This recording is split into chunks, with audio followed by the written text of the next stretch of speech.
13, 1944. Bad Zwischenahn Airfield, Germany. Oberleutnant Joseph Pers climbs into the cockpit of the strangest aircraft ever built. It has no propeller. It has no jet engine in the conventional sense. It is shaped like a bullet with stubby wings, painted in mottled camouflage, sitting on a wheeled dolly because it has no conventional landing gear. Just a single skid under the fuselage that will scrape along the runway when he returns. If he returns, Pers is about to fly the Messerschmitt Me 163 Komet, the fastest aircraft in the world.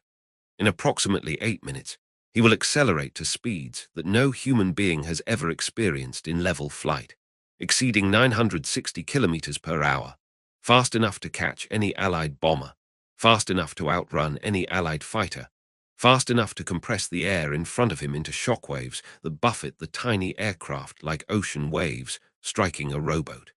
He will be flying a machine that runs on rocket fuel so dangerous that a single drop on human skin causes instant chemical burns. A fuel mixture so volatile that the slightest contamination, a speck of dust, a trace of oil, a microscopic impurity, can trigger an explosion powerful enough to vaporize the aircraft and everything around it. A propulsion system that has already killed dozens of German pilots, mechanics, and engineers, and will kill dozens more before the war ends. The Me-163 is not just an aircraft. It is a death trap wrapped in an engineering marvel, a testament to what happens when desperation meets genius and produces something that works brilliantly on paper and murderously in practice. Pers knows the risks. Every Komet pilot knows the risks. They have watched friends die in explosions on the runway, in fireballs during takeoff, in crashes during landing. They have seen men dissolved by the fuel, their flesh eaten away by chemicals so caustic that even the fumes can cause permanent injury. They know that they are flying the most dangerous aircraft ever designed, a machine that kills its own pilots almost as efficiently as it kills the enemy. But they fly anyway, because the Komet is also magnificent, the fastest, most exhilarating, most revolutionary aircraft in existence, because Germany is losing the war and the Komet might change that, because they are young men who have been told they are elite, special, chosen for a mission that could save their country. And because, perhaps, they are a little bit in love with the idea of flying faster than anyone has ever flown before. Pers signals readiness. The ground crew steps back. The ignition sequence begins. What happens next will take 8 minutes. In that time, Pers will experience something no Allied pilot can match, and he will join the growing list of men who have paid the ultimate price for Germany's most ambitious and most deadly aviation experiment. This is the story of the Me-163 Komet, the world's first operational rocket-powered interceptor, a weapon decades ahead of its time, and a machine that killed more of its own pilots than enemy aircraft it shot down. It is a story of engineering brilliance and operational disaster, of innovation born from desperation, of a weapon so advanced that the technology to use it safely simply did not exist. And it is a story that begins with a simple question. How do you stop a bomber that flies too high and too fast for conventional fighters to catch? By 1943, Germany was being systematically destroyed from the air. The Allied strategic bombing campaign had grown from a nuisance into an existential threat. American B-17 flying fortresses and B-24 Liberators bombed by day, striking specific industrial targets with their Norden bombsights. British Lancasters and Halifaxes bombed by night, saturating entire cities with incendiaries and high explosives. Together, they were dismantling Germany's ability to wage war. The numbers were staggering. In 1943 alone, Allied bombers dropped over 200,000 tons of bombs on German targets. Factories were destroyed. Cities were reduced to rubble. Oil refineries, ball-bearing plants, aircraft factories. The infrastructure of modern warfare was being systematically eliminated. German defenses were formidable but inadequate. Flak batteries filled the sky with shrapnel, but the bombers flew high enough that many shells exploded harmlessly below them. Fighter aircraft rose to intercept, but the bombers flew in tight formations, their overlapping defensive guns creating deadly crossfire that shredded attacking planes. The problem was time. A conventional fighter had to climb to altitude to intercept the bombers, a process that took precious minutes. By the time the fighter reached altitude, the bombers might have already hit their targets and turned for home. Even if the fighter made contact, it had limited ammunition and fuel, allowing only brief engagements before it had to break off and return to base. What Germany needed was a point defense interceptor, an aircraft that could launch on short notice, climb to altitude almost instantaneously, make a devastating attack pass through the bomber formation, and repeat the process until the threat was neutralized. Such an aircraft would need to be extraordinarily fast, fast enough to catch bombers that were themselves flying at several hundred kilometers per hour. It would need to climb rapidly, reaching bombing altitude in minutes rather than the quarter hour that conventional fighters required. And it would need to carry enough firepower to destroy heavy bombers in a single pass. No conventional aircraft could do this. The piston engines that powered all existing fighters had reached their practical limits. Even with superchargers and high-octane fuel, they could not produce enough power to meet these requirements. The answer lay in a different kind of propulsion entirely: the rocket engine. Rocket propulsion was not new. Robert Goddard had launched the world's first liquid-fueled rocket in 1926. German scientists had been experimenting with rockets since the 1920s, and by the late 1930s, Germany led the world in rocket technology. The same expertise that would produce the V-2 ballistic missile was available for aviation applications. A rocket engine offered advantages that no piston engine could match. It produced enormous thrust regardless of altitude, unlike piston engines, which lost power as the air thinned. It could accelerate an aircraft to speeds that would tear a propeller apart. It required no oxygen intake, meaning it could operate at altitudes where conventional engines would suffocate. The disadvantages were equally significant. Rocket fuel was consumed at prodigious rates, limiting flight duration to minutes rather than hours. The fuels themselves were dangerous, corrosive, explosive, toxic. The engines ran at temperatures that pushed materials to their limits, and the technology was immature, prone to failures that could be catastrophic. But desperation makes risk acceptable. By 1943, Germany was desperate enough to accept almost any risk if it might stop the bombers that were destroying the Reich. The Me-163 program had begun long before the bombing crisis reached its peak. In 1937, the German Research Institute for Gliding had started developing a tailless glider design under the direction of Alexander Lippisch. Lippisch was a pioneer of unconventional aircraft configurations, particularly interested in flying wings and delta shapes that offered advantages in speed and efficiency. His design, originally designated the DFS-194, was a small, swept-wing aircraft with no horizontal tail surfaces. The unconventional configuration reduced drag and allowed higher speeds than traditional designs. Initial testing as a glider was promising, and in 1939 the decision was made to fit the airframe with a rocket engine. The engine was the Walter HWK 195-9, a liquid-fuel rocket that burned a mixture of two chemicals with names that would become infamous among Komet crews: T-Stoff and C-Stoff. T-Stoff was concentrated hydrogen peroxide, not the 3% solution used for cleaning wounds, but an 80% concentration that was almost unimaginably dangerous. Contact with organic material, wood, fabric, leather, human flesh, caused immediate and violent decomposition, releasing heat and oxygen in a reaction that could trigger explosions or fires. A splash on skin produced severe chemical burns. Inhalation of the vapors damaged lungs. A T-Stoff leak in a confined space could be fatal within minutes. C-Stoff was a mixture of hydrazine hydrate and methanol with water and potassium cuprocyanide catalyst. It was equally dangerous in different ways: toxic, carcinogenic, capable of spontaneous ignition. The combination of T-Stoff and C-Stoff produced a hypergolic reaction, meaning they ignited on contact without any spark or flame. This made the engine easy to start, but also meant that any leak, any spill, any mixing of the propellants outside the combustion chamber would result in immediate fire or explosion.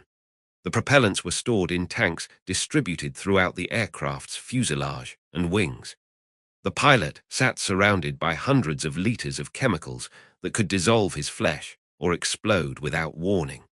Every flight was an act of faith in seals and valves and containment systems that were never entirely reliable. The engine itself was an engineering marvel, a reaction motor that could produce over 1,700 kilograms of thrust, enough to accelerate the lightweight Komet airframe to nearly 1,000 kilometers per hour. Throttle control allowed the pilot to vary thrust from idle to full power, though fuel consumption at maximum thrust was so high that powered flight was limited to roughly 8 minutes. The first powered flight of the prototype took place on August 13, 1941. Test pilot Heini Dittmer reached speeds that astonished observers, eventually exceeding 1,000 kilometers per hour in October 1941, the first human being to approach the speed of sound in level flight. The Komet was, without question, the fastest aircraft in the world, but speed was only part of the story. The question was whether this revolutionary aircraft could actually be used as a weapon. The Komet's operational concept was straightforward in theory. When Allied bombers were detected approaching, Komet pilots would scramble to their aircraft. The planes would be towed to the runway by tractors or pushed by ground crews. The Komet had no conventional landing gear, just a wheeled dolly that dropped away after takeoff and a skid for landing. At the pilot's signal, the rocket engine would ignite. The acceleration would be brutal, nearly twice the force of gravity, pressing the pilot into his seat as the aircraft shot down the runway. Within seconds, the Komet would be airborne, climbing at angles that no propeller-driven aircraft could match. The climb would consume most of the fuel. Rising at over 3,600 meters per minute, more than 3 times the rate of the best Allied fighters, the Komet would reach bomber altitude in approximately 3 minutes. At that point, the pilot would cut the engine and glide toward the bomber formation, using the aircraft's high speed and small size to approach before the gunners could react. The attack pass would be made at maximum speed, giving the bombers only seconds to engage the attacker. The Komet's armament, typically 230 Mk-108 cannons, was devastatingly effective against heavy bombers. A few hits from these weapons could bring down a B-17 or B-24. After the attack pass, the pilot would use the Komet's remaining energy to climb again, reposition, and potentially make additional passes until his ammunition was exhausted or the bomber formation had moved beyond his range. Then he would glide back to base, deploy the landing skid, and touch down on the runway, or, too often, somewhere short of it. The entire engagement would take less than 10 minutes from scramble to landing. The Komet was designed for one thing: rapid interception of high-altitude targets. Everything else was sacrificed to that mission. The concept was sound. The execution was murderous. The problems began on the ground. The propellants that powered the Me-163 were not merely dangerous. They were almost malevolently hostile to human life. Ground crews working with T-Stoff and C-Stoff operated in constant peril, surrounded by chemicals that could kill them in dozens of ways. T-Stoff dissolved organic materials on contact. Protective equipment was essential but imperfect. The suits worn by ground crews were made of special materials that resisted the hydrogen peroxide, but they were uncomfortable, restrictive, and degraded over time. Gaskets and seals failed. Gloves developed pinhole leaks. A single drop of T-Stoff finding its way through protective gear onto skin produced agonizing chemical burns that could take months to heal, if they healed at all. The fumes were equally dangerous. Hydrogen peroxide at high concentrations releases oxygen as it decomposes, which sounds harmless until you realize that pure oxygen dramatically increases the flammability of everything around it. Ground crews working in areas with T-Stoff vapor were surrounded by an invisible atmosphere that could turn a small spark into an inferno. Seestoff added its own hazards. The hydrazine hydrate was acutely toxic, capable of causing liver damage, kidney failure, and death with sufficient exposure. It was also a suspected carcinogen, meaning that crews who survived their immediate duties faced elevated cancer risks for the rest of their lives. Fueling operations were particularly terrifying. The aircraft's tanks had to be filled with precise quantities of both propellants, and any mixing outside the engine was catastrophic. Separate fueling crews handled each chemical, using dedicated equipment that was never allowed to contact the other propellant. The procedures were elaborate and time-consuming, requiring careful attention at every step. Despite these precautions, accidents happened constantly. On one documented occasion, a ground crewman's protective suit developed an unnoticed tear. Seestoff seeped through during a fueling operation, coming into contact with his back. The hydrogen peroxide began decomposing his flesh immediately. By the time his colleagues realized what was happening and cut away the contaminated suit, the chemical had eaten through skin and muscle, exposing bone. The man survived, but was permanently disfigured. On another occasion, a Seestoff storage tank developed a leak that went unnoticed until vapors accumulated in a maintenance hangar. When a mechanic struck a spark while working on an unrelated aircraft, the oxygen-enriched atmosphere ignited. The resulting fire killed 3 men and destroyed 4 aircraft. The fueling operations themselves sometimes ended in disaster. If any residue of one propellant remained in lines or fittings before the other was introduced, the hypergolic reaction would occur. Explosions during fueling were not uncommon, and they were invariably fatal for anyone nearby.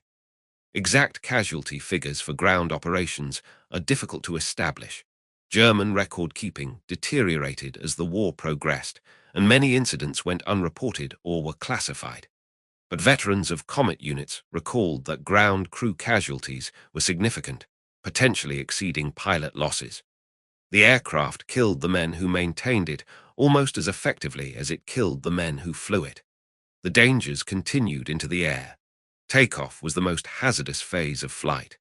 The Komet sat on its wheeled dolly until reaching flying speed, at which point the dolly was supposed to fall away cleanly, allowing the aircraft to climb unencumbered. The pilot had no control over this process. He simply accelerated until the dolly released, then pulled back on the stick and began climbing. Except the dolly didn't always release cleanly. The mechanism that held the dolly to the aircraft was designed to disengage when the wheels left the ground.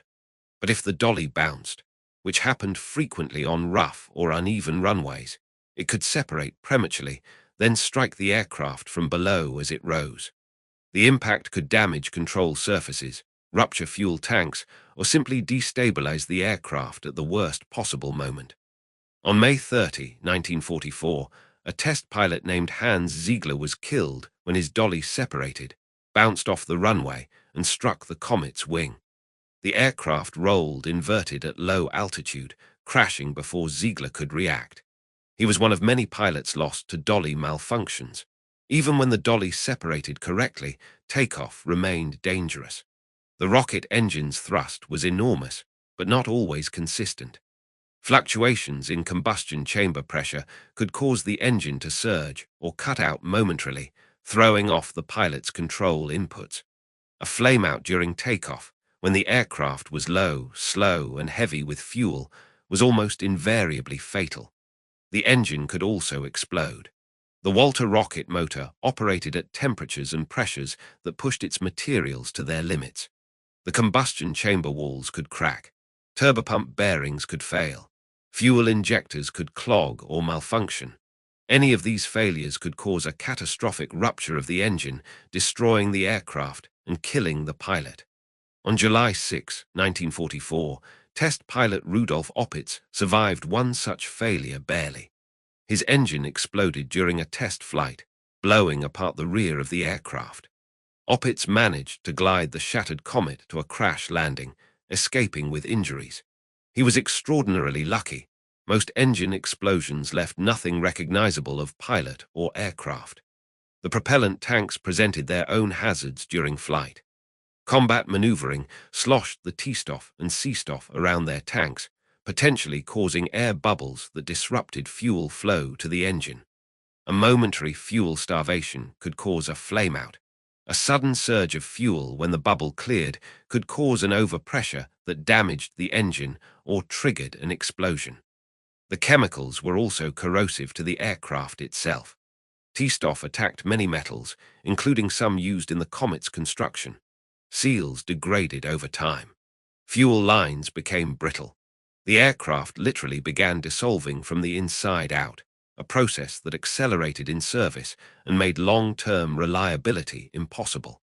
Pilots learned to complete their missions quickly and minimize time with fuel aboard, not because they were conserving propellant, but because every additional minute with T-Stoff in the tanks increased the probability that something would leak, corrode, or fail catastrophically. If the pilot survived takeoff and his mission, he still had to land. Landing the Mi-163 was arguably the most dangerous part of the flight, which is remarkable given how dangerous everything else was. The Komet had no conventional landing gear. It couldn't. The weight and drag of wheels and struts would have compromised the performance that made the aircraft valuable. Instead, the Komet was equipped with a single retractable skid under the fuselage and a small tailwheel at the rear. Landing on a skid sounds straightforward until you consider the realities.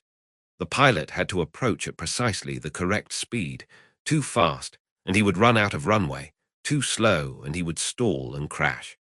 He had to judge his altitude and descent rate with great precision, touching down at exactly the right moment on exactly the right spot. And he had to do all of this in an aircraft that handled differently at low speeds than at high speeds, that had no engine power for go-arounds, that was essentially a high-performance glider with the aerodynamic characteristics of a brick. The landing approach was made without power. The engine had long since consumed its fuel or been shut down to conserve remaining propellant. The pilot had one chance to get it right.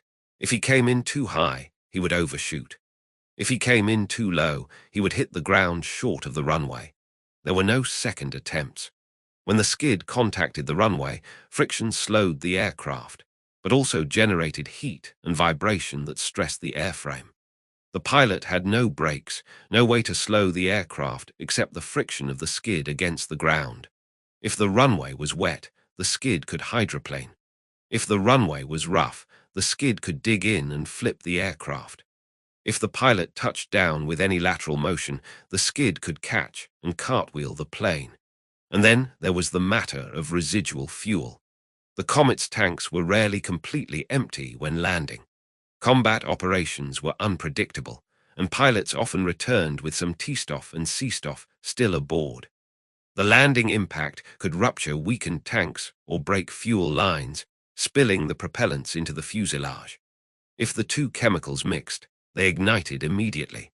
The pilot, strapped into his cockpit, would find himself surrounded by rocket fuel fire with no way to escape.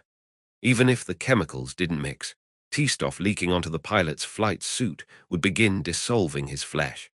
Some pilots survived crashes only to die from chemical burns suffered while trapped in the wreckage. On November 14, 1944, Lieutenant Fritz Kelb completed a successful intercept mission and was returning to base. His landing approach was good, his touchdown appeared normal, but the impact ruptured a T-Stoff line, spraying the corrosive chemical throughout the cockpit. Kelb was unable to exit the aircraft quickly enough. The hydrogen peroxide ate through his flight suit and began dissolving his body. He died of chemical burns before rescue crews could extract him. Similar accidents killed numerous pilots. The lucky ones died quickly from fire or explosion. The unlucky ones survived long enough to experience the full horror of T-Stoff exposure, the burning, the dissolution of flesh, the damage that continued even after the chemical was neutralized. Veterans of Komet units described the landing phase as the moment of maximum terror. After surviving takeoff, after surviving combat, after surviving the return flight with damaged aircraft or wounded bodies, they faced the final test of touching down at high speed on a skid, knowing that any mistake, and many things beyond their control could kill them in the most horrible ways imaginable. Given these dangers, it is remarkable that anyone flew the Me-163 at all. But they did, and some of them even managed to shoot down enemy aircraft. The first operational Komet unit was Jagdgeschwader 400, activated in early 1944. The unit was based at airfields in central Germany, positioned to intercept the American bomber streams that were attacking targets throughout the Reich. The pilots were volunteers, drawn from conventional fighter units, and selected for skill, courage, and perhaps a certain recklessness that made the Komet's dangers acceptable. They underwent extensive training on gliders and unpowered Komets before being allowed to fly the rocket-powered version. Even so, training accidents killed several pilots before they ever saw combat. The first operational intercept occurred on July 28, 1944, when Komets from JG-400 attacked a formation of B-17 bombers over central Germany. The engagement was inconclusive.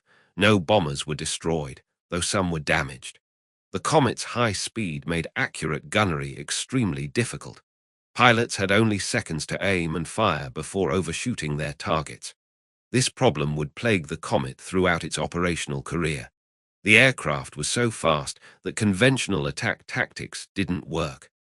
A fighter attacking a bomber formation typically approached from behind, matching speeds and firing sustained bursts until the target was destroyed. The Komet couldn't do this. It was moving too fast, closing too rapidly, passing through the formation before pilots could effectively engage. New tactics were developed. Pilots learned to approach from below and ahead, climbing through the bomber formation rather than diving through it. This gave slightly more time for engagement, though it also exposed the Komet to defensive fire from multiple bombers simultaneously. The armament was another challenge. The Mk-108 cannon was a devastating weapon. Each 30 shell contained enough explosive to destroy a bomber with a few hits. But the Mk-108 was designed for slower engagements, with a relatively low muzzle velocity and pronounced ballistic drop. At the Komet's speeds, these characteristics made accurate fire extremely difficult. Pilots developed techniques to compensate. They learned to lead targets by enormous margins, firing where the bomber would be rather than where it was. They practiced deflection shooting until it became instinctive. The best pilots became remarkably effective, but most struggled to score hits in the fleeting moments available. The combat record reflects these difficulties. Throughout its operational career, the Me-163 shot down approximately 16 Allied aircraft. Different sources cite slightly different numbers, but the total was certainly fewer than 20 confirmed kills. In the same period, approximately 370 Me-163 aircraft were built. Of these, only about 300 were operational. The rest were destroyed in accidents, crashes, or Allied air attacks before reaching their units. And of the operational aircraft, a substantial percentage were lost to causes other than enemy action. The exact number of Komet pilots killed is difficult to establish with precision. German records from the war's final months are incomplete, and many incidents went undocumented. However, historians estimate that between 80 and 100 pilots died, flying the Me-163, roughly 5 times the number of enemy aircraft destroyed. This ratio, 5 dead German pilots for every Allied aircraft shot down, captures the essential tragedy of the Komet program. The aircraft was a technological marvel, decades ahead of its time, capable of performance that no Allied aircraft could match. But it was also a death trap, killed its own pilots at a rate that made it operationally counterproductive. The Me-163 killed more Germans than it killed enemies. It consumed resources, training, and manpower that could have been used more effectively elsewhere. It achieved nothing strategically, stopping none of the bombing raids that were destroying German industry and cities. It was, by any rational measure, a failure, and yet it was also a success, in ways that would not become apparent until long after the war ended. The Allied response to the Me-163 was a mixture of fear, fascination, and determined countermeasures. When Allied intelligence first learned of the comet, the reaction was alarm. A rocket-powered interceptor that could climb to bomber altitude in minutes and attack at speeds exceeding anything in the Allied arsenal was a potentially devastating threat. If the Germans could deploy such aircraft in quantity, the strategic bombing campaign might become prohibitively costly. Countermeasures were developed quickly. Fighter escorts were increased, with specific instructions to attack Comet bases and suppress launches. Bombing raids targeted the airfields where Comet units operated, attempting to destroy the aircraft on the ground before they could take off. The most effective countermeasure was also the simplest: timing. The Comet had extremely limited endurance, 8 minutes of powered flight at most. After that, it was a glider, dependent on altitude and airspeed for maneuvering. Allied planners calculated the Comet's operational radius and adjusted approach routes to minimize exposure. Bomber streams were routed to avoid known Comet bases whenever possible. When avoidance wasn't possible, the formations were timed to pass through the intercept zone quickly, giving the Comets minimum opportunity to engage. Diversionary attacks drew Comets away from the main formations. These tactics worked. The Comet's fundamental limitations, its short endurance, its dependence on specific bases, its inability to pursue targets beyond its immediate vicinity, made it relatively easy to counter once its characteristics were understood. The psychological impact was perhaps greater than the tactical impact. Allied bomber crews who encountered the Comet never forgot the experience. The aircraft appeared suddenly, moving faster than anything they had ever seen, passing through formations like a bullet through paper. Gunners had no time to track or engage. The Comet was there and gone before they could react. This speed, while tactically problematic for the German pilots, created fear among Allied crews. Reports of rocket fighters spread through bomber groups, acquiring exaggerations and embellishments as they passed from crew to crew. The Comet became legendary, a terror weapon as much as a tactical one. But legend couldn't win the war. The bombing continued, the German factories burned, and the Comet remained a curiosity rather than a war winner. When the war ended, Allied forces captured numerous Me-163 aircraft, along with documentation, equipment, and personnel associated with the program. The victors were intensely interested in what the Germans had achieved. American, British, and Soviet teams examined the captured Comets in detail. They tested the aircraft, analyzed the propulsion system, interviewed German engineers and pilots. What they found impressed them deeply and influenced aviation development for decades. The Me-163 proved that rocket-powered aircraft were practical, if dangerous. It demonstrated that human pilots could operate at speeds approaching the sound barrier, a significant finding at a time when some theorists believed the sound barrier was an insurmountable obstacle. It showed that radical aircraft configurations could work, that swept wings and tailless designs offered real advantages. The Americans brought several Comets back to the United States, along with German engineers who had worked on the program. These personnel contributed to American rocket and aviation programs, transferring knowledge that would prove valuable in the post-war years. The Bell X-1, the aircraft that first broke the sound barrier in 1947, used a rocket engine descended from the same technology that powered the Comet.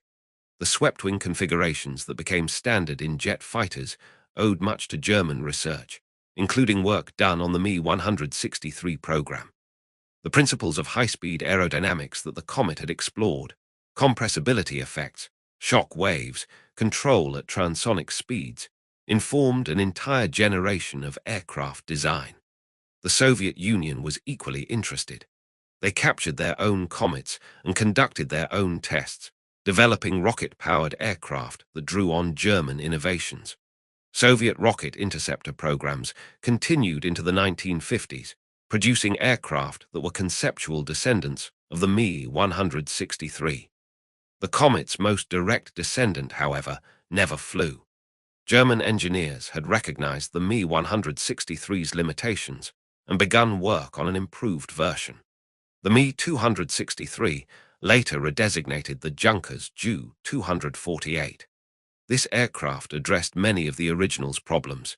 It had retractable landing gear, larger fuel capacity, and a more efficient engine. Had the war continued, it might have been a far more effective weapon. The Me-263 never entered production. The war ended before development was complete, and the program was abandoned along with hundreds of other German wonder weapons that never reached the battlefield. But the concept survived. The idea of a rocket-powered interceptor, an aircraft that could launch quickly, climb rapidly, and engage targets that conventional fighters couldn't reach, remained attractive to military planners throughout the Cold War.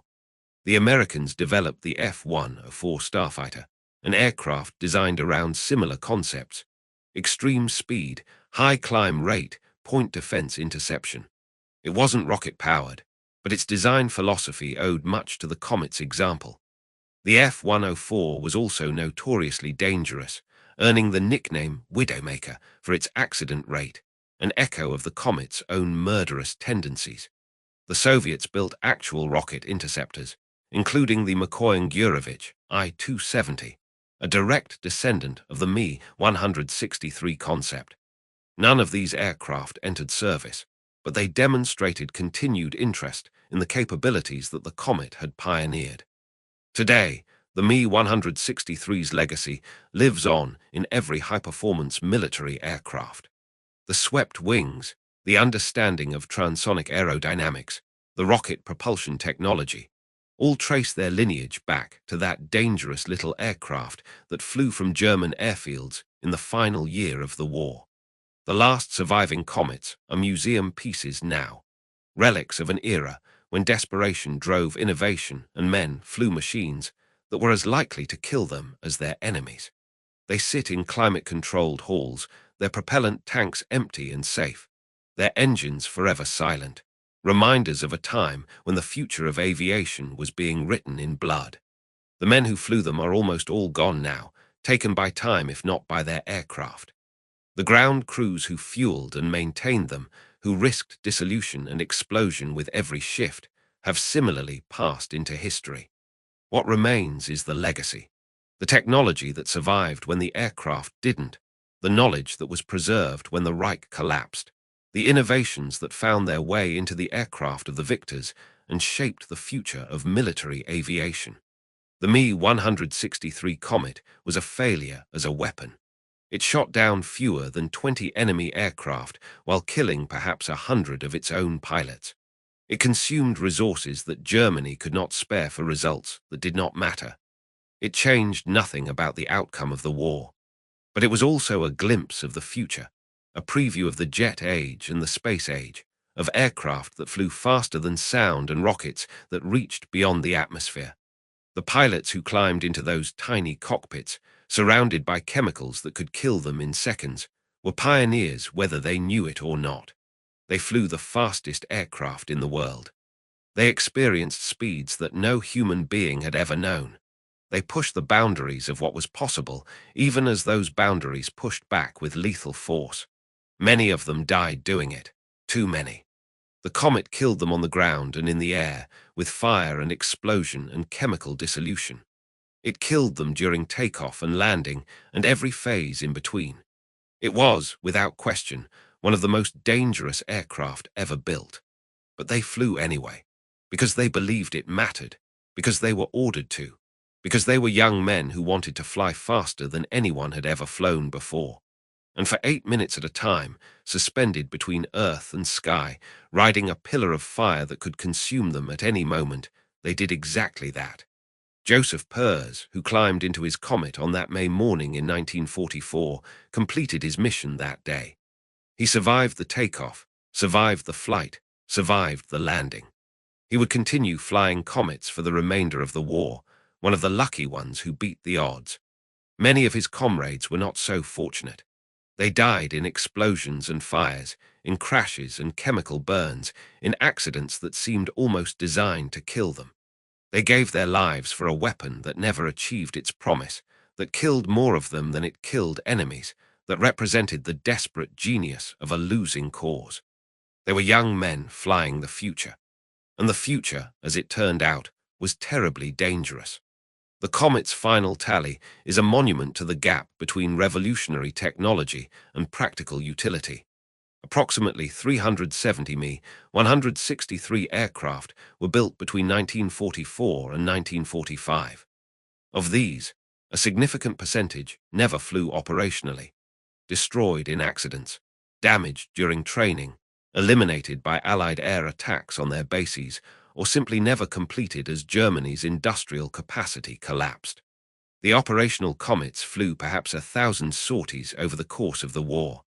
The exact number is uncertain. Records were incomplete even at the time, and many were lost or destroyed as the Reich crumbled. But 1,000 is a reasonable estimate, give or take a few hundred. From those 1,000, sorties came fewer than 20 confirmed kills, 16 by most counts, though some sources claim slightly more. Each kill required approximately 50 to 60 sorties, an appalling ratio for an aircraft that was supposed to devastate enemy bomber formations. The losses were catastrophic. Roughly 100 pilots died, flying the Mi-163, though again the exact figure is uncertain. Many deaths went unrecorded in the chaos of the war's final months.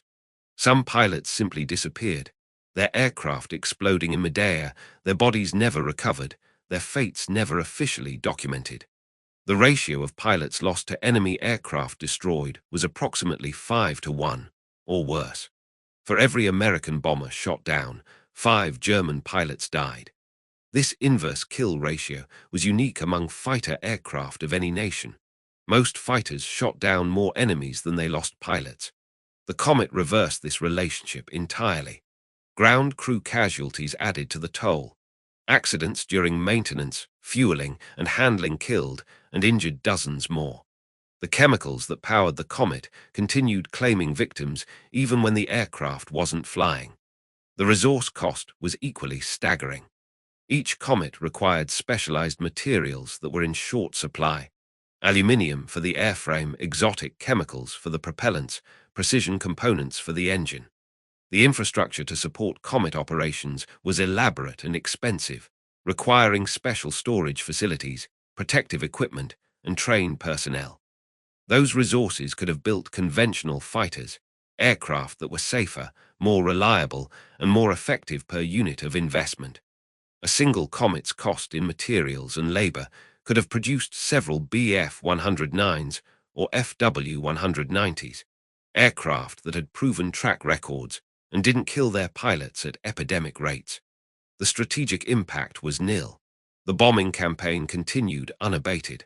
The Comet shot down a handful of bombers from formations that numbered in the hundreds. The raids kept coming, the factories kept burning, Germany kept losing. From a purely military perspective, the Mi-163 program was a catastrophic misallocation of resources.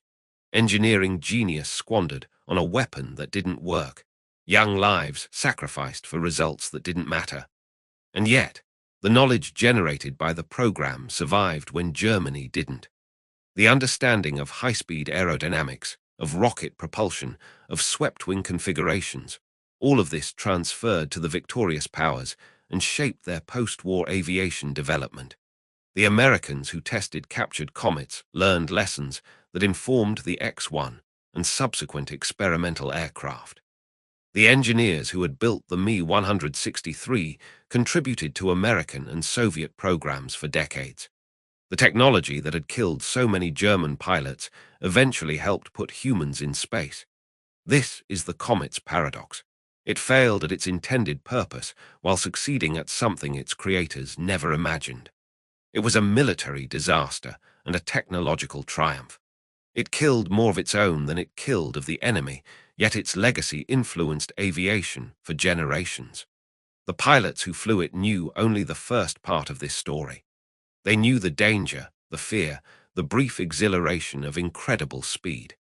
They knew the faces of comrades who didn't come back, the smell of burning chemicals, the sound of explosions that announced another death. They didn't know that they were pioneers. They didn't know that the aircraft that killed them would also point the way to the future. They were simply doing their duty, flying the missions they were assigned, trying to survive each sortie and make it home. Most of them didn't survive. The Komet saw to that. But the few who did carried memories that lasted a lifetime. Memories of flying faster than any human being had ever flown, of seeing the Earth from altitudes that seemed like the edge of space, of experiencing something that no one else in the world could experience. They had flown the Devil's Sled, and they had lived to tell about it. The last Me-163 flew in May 1945, just days before Germany's surrender. By then, there was nothing left to intercept. Allied aircraft owned the skies, and German resistance had collapsed. The comets that remained were captured, destroyed, or abandoned. Within a few years, they were museum pieces and memories. The propellant plants were demolished. The specialized equipment was scrapped. The expertise was absorbed into the aviation industries of the victors, transformed into something new. The men who had built and flown the Komet scattered to new lives, some in Germany, some abroad, some in the aerospace programs of former enemies. They carried their knowledge with them, contributing to achievements that would have seemed like science fiction in 1944. The last surviving pilots gave interviews into their old age, recounting experiences that seemed increasingly unreal as the years passed. They described the acceleration, the speed, the terror, the exhilaration. They remembered friends who died and machines that killed them. They told stories that their grandchildren could barely comprehend.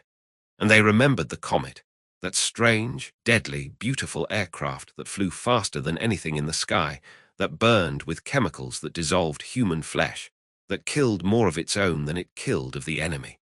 They had flown the future, and the future had been terribly, terribly dangerous. End of story.